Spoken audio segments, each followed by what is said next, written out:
Hello and welcome to another episode of Upward Trajectory. Thank you so much for joining us. And I want to especially welcome our guest today, Stephen Bates. He is a coach and he's got a really interesting story about how he got to where he is today.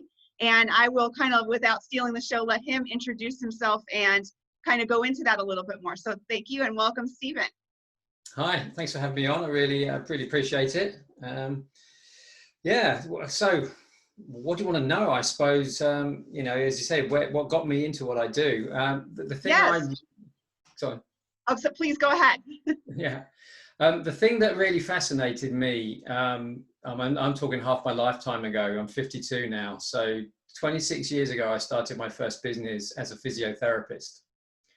And what I noticed was a large amount of people in real physical pain, real problems, didn't do everything they could do to help themselves. And when all I asked them to do was a few very simple things, stretches, move your monitor. This is the days when the monitors, people used to come in and check your computer monitor was in the right place, and companies used to pay for that sort of stuff. And, do a few stretches, do a bit of walking, a bit of exercise, don't do this, do very simple stuff. And about 40% is the number I observed of my clients used to come in and say, oh, I forgot, or I was busy, or and they couldn't even finish the sentence. They didn't know why they did it. So I got fascinated why people wouldn't help themselves do the things they know that would actually be good for them. So I call that they're blocking themselves, or self-sabotage, if you want to use that. Yes. So I from starting my first business as a physio, and I trained in lots of different body therapies around the world, I got fascinated by why people got in their own way. And I just asked myself a simple question. Well, if we do this when we're in acute pain, you can't pick the kids up, you can't go to work, you can't do the things you love to do, where else do we do it? And the answer is everywhere. Absolutely very everywhere. Interesting. Yes. So, for me, that was my fascination. And it has been for, really for the last 20 plus years of my life, is answering the question, why do we carry on doing stuff that we know is bad for us? And there's an answer, really. Well, we'd love to hear the answer. Yeah. Well, what you hear a lot is people, so I was listening to an audio book, and they were saying, you need to be a self-starter, you need to motivate yourself. And I'm thinking, well, people know this. They've been told this forever. They've been told that they should get up and do things. They know what they want to go and do, most people. But how and where to start and... Yeah, most people are not stupid. Most people do have aspirations, do have goals, do have things they know they need to fix, problems they need to solve. But what we do is we have a part of our brain that says, no, don't do it. So this is what we then say about procrastination, and we call it blocking or self-sabotage, or whatever word you want to use. And what most people think it is that we are actually helping ourselves from doing something that's boring, for example, or something that is scary, or something that is uncomfortable to us. And that's why people talk about the comfort zone, things like that all the time. But we know we're uncomfortable because we should be doing something to help our career, or to deal with a problem with a relationship, or deal with our health. So we are not in the comfort zone, and we know what we should be doing. So the interesting thing for me is, if we know that we should be fixing something, and it's almost like if you're on a diet, for example, you're in the fridge or you're in the cupboard eating that snack, and the other part of you is going, what are you doing? What are you doing? And we know we're doing it. We're talking to ourselves while we're doing it. So what we've got is a competition of motivation. I'm on a diet. Get out the fridge. You shouldn't be eating this, yeah? And this bit's going, no, I'm gonna eat this.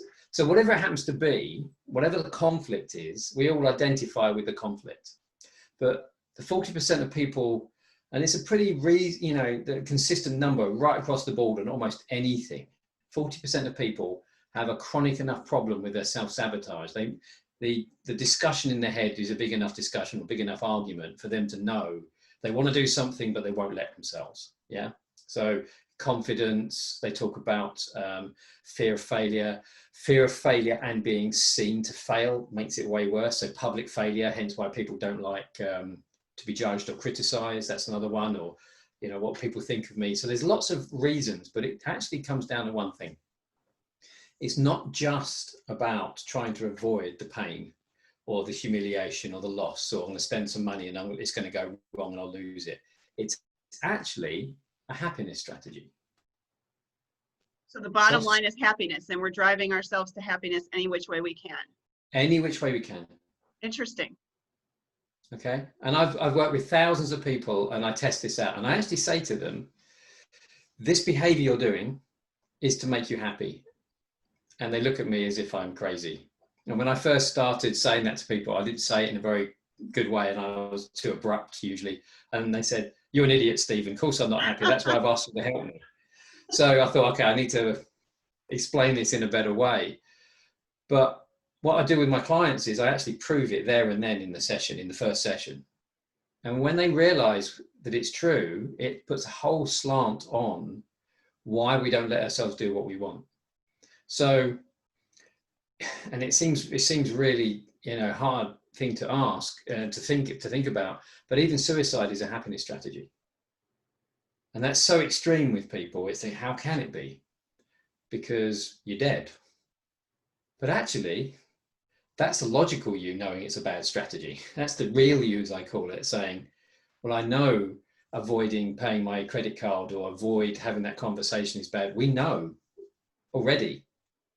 But what we have is a part of our brain that's come up with a plan, an idea, a strategy that it thinks it's going to work. And the first part of that is always, can I avoid the pain? Can I avoid the risk? Because human beings are millions of years in the making of evolution, and every one of our ancestors managed to procreate and pass on their genes by staying safe. So our safety valve, you know, safety mechanism is very, very strong. I would agree with that for sure. Our fight or flight kicks in instantly. Yeah. So people talk about fight or flight, and it's absolutely right. That's part of the mechanism. And if you look at any animal, you startle them, the first thing they want to do is they duck, hide, ready to run. As soon as they know which way to run, they go. Yeah. But human beings do something different. They make long-term goals. They have plans. This is something that we do, which is uniquely different to pretty much every other animal. What we say is, I want to take that risk, because animals take risks to eat. So a rabbit comes out the hole because it needs to eat. But what it doesn't do is it doesn't come out going, hey, it's the, because the fox is just there straight away. So what it's really careful. It listens, it feels with its whiskers. It's just, is it safe to me to stick my head out? The last thing it wants to do is look, because that's when his head's outside and that's most vulnerable. So we have this built into us to stay safe, stay safe. So we think what we're doing is actually about staying safe. But because human beings are long-term planners, we have that goal. I want to achieve this. I want to challenge myself to be a better version of myself. What we do is we have this goal, this desire. Inside of it, I call it the real you, because you ever ask anybody to say where the real you is, they always poke in their chest, they always point here. Sometimes they go up here, but that's usually cerebral thinking, but they usually go here. Yeah, I would agree. Yeah, heart.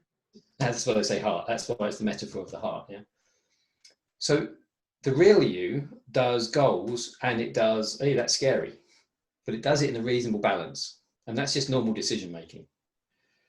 But the part of the brain that gets in the way overdoes trying to protect us. So what we have is the argument saying, I want to do this. I know it's scary. I've created a plan. Let's go and do it or not. This is the real you, just making everyday decisions. But this bit only does what's known as away from. Get away from what you don't like. Don't take a risk. Be careful.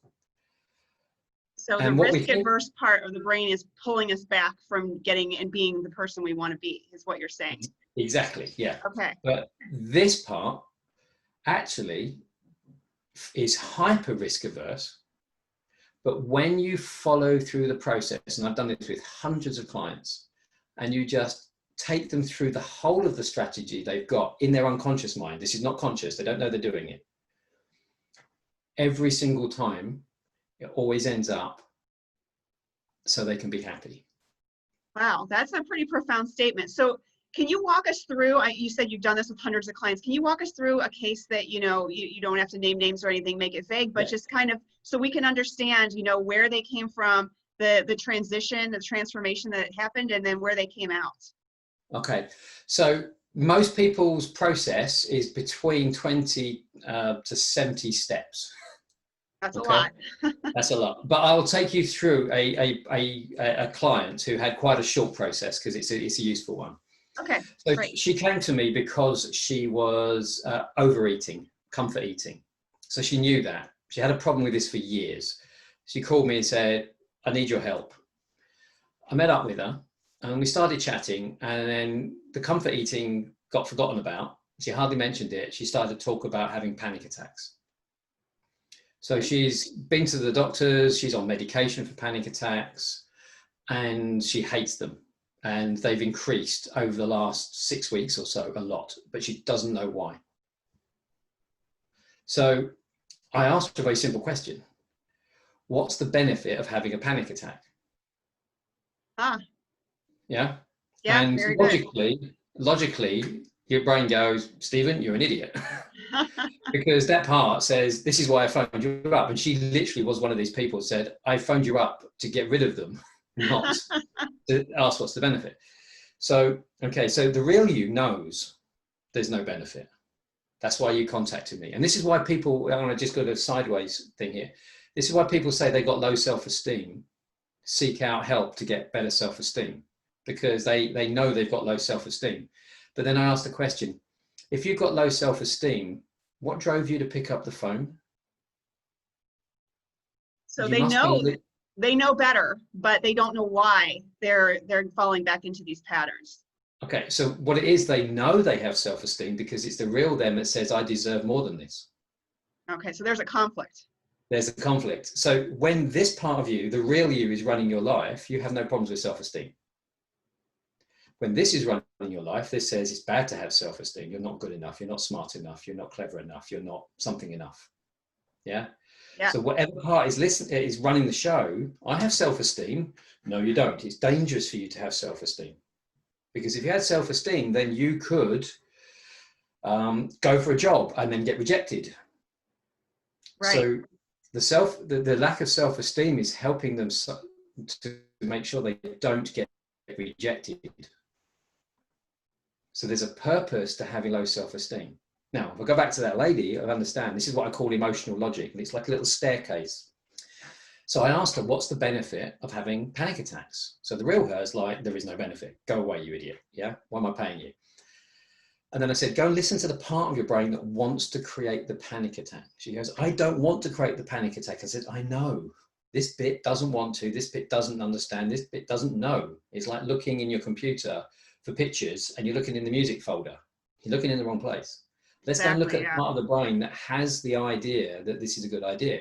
So completely different sets of values and beliefs and everything else. We're running two processes in conflict. Two programs. Yeah. Two programs. Yeah. So this program is saying panic attacks are good and I'm going to increase them over the last month or so. I want you to have more panic attacks. Now this bit's going, I don't get it. So it's like, shh, listen, just listen. The logical brain won't understand this.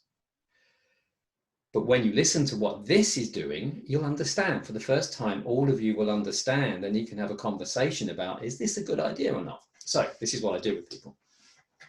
And I said to her, what is the benefit of having panic attacks? Listen, she said, so I can spot everything that could go wrong. Very profound. I said, what is the benefit of spotting what could go wrong? She said, then I can make sure nothing goes wrong.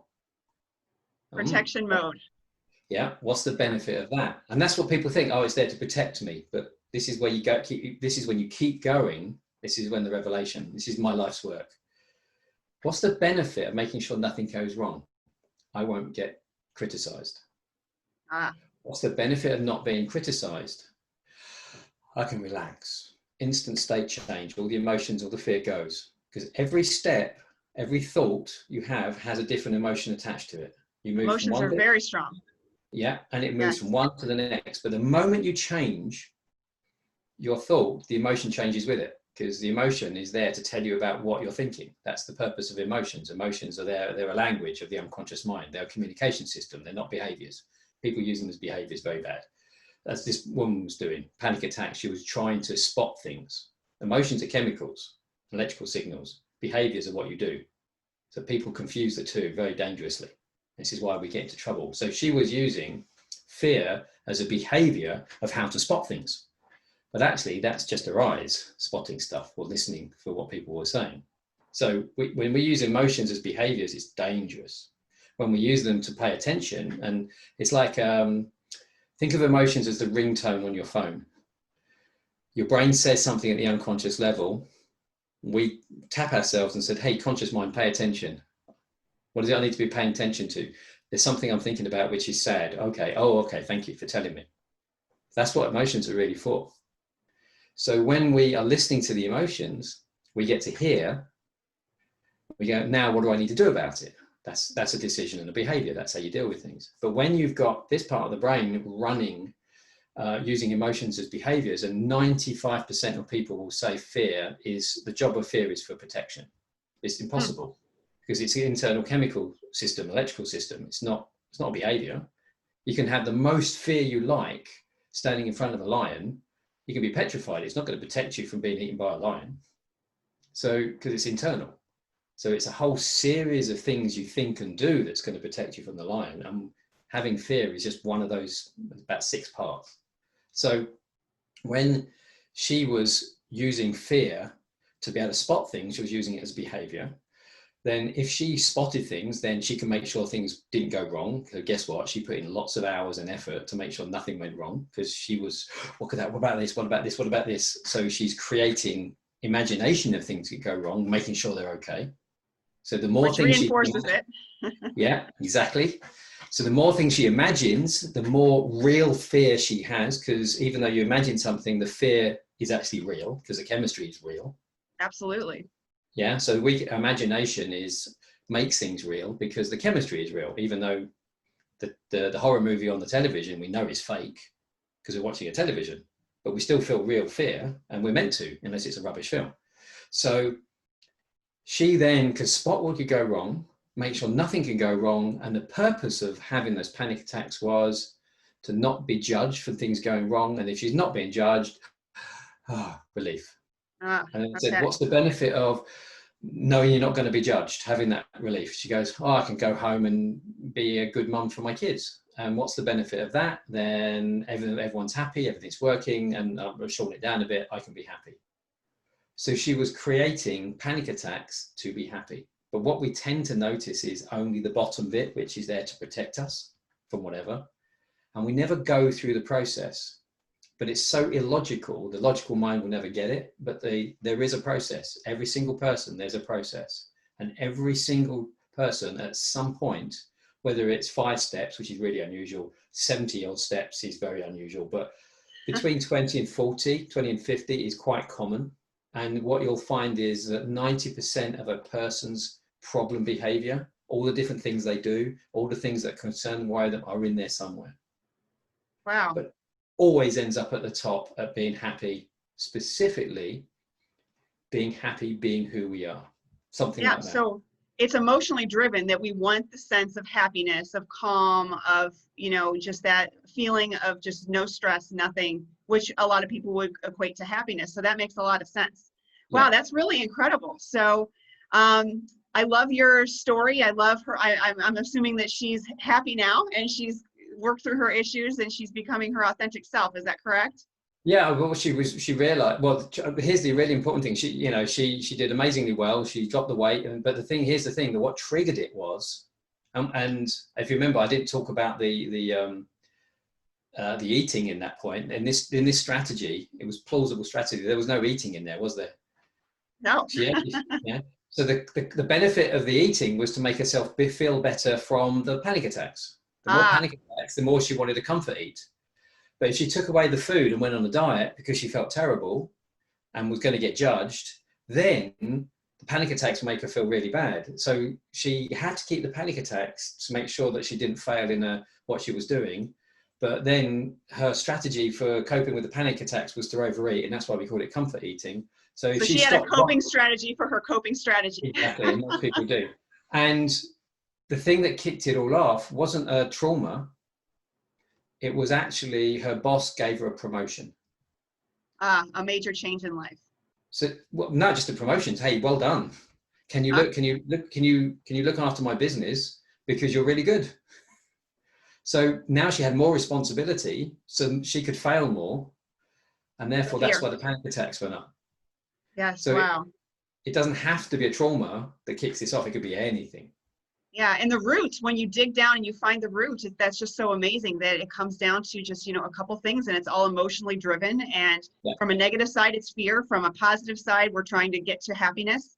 And that's fascinating how we can just take these layers and just keep digging, and then kind of backtrack and say, okay, how can we backtrack out of these and get to the right place? So that's wonderful.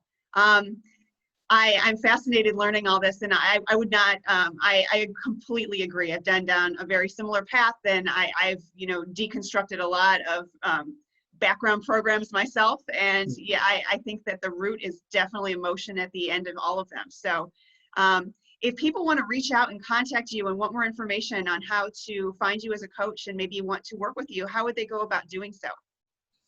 Two ways, really. Just email me, inquiries@certainchange.co.uk, because I'm in the UK. So inquiries at Certain Change, that's the name of my company, Certain Change. Or you can find me on Facebook and just look for the Facebook group, Release the Alpha Within. That's my Facebook group. I'm sorry, Release the Alpha Within. Alpha, ALPHA. Yeah. Okay. I have an absolute desire to help people be in charge, be the leader of their own life, and to, not be embarrassed by being in charge, be the leader of their own life. So it's not the alpha male cliche nonsense. It's like men, women, anybody who say, you know what, I want to do this. I want to be in charge of my life. And that's what I love doing, helping people get out of the wonderful. way. Fascinating and wonderful. Well, thank you so much for your time. It was wonderful to have you on, and I'm sure that we all learned a lot from you. So we really appreciate it, and take care, and we will see you on another episode of Upward Trajectory. Thank you so much for joining in.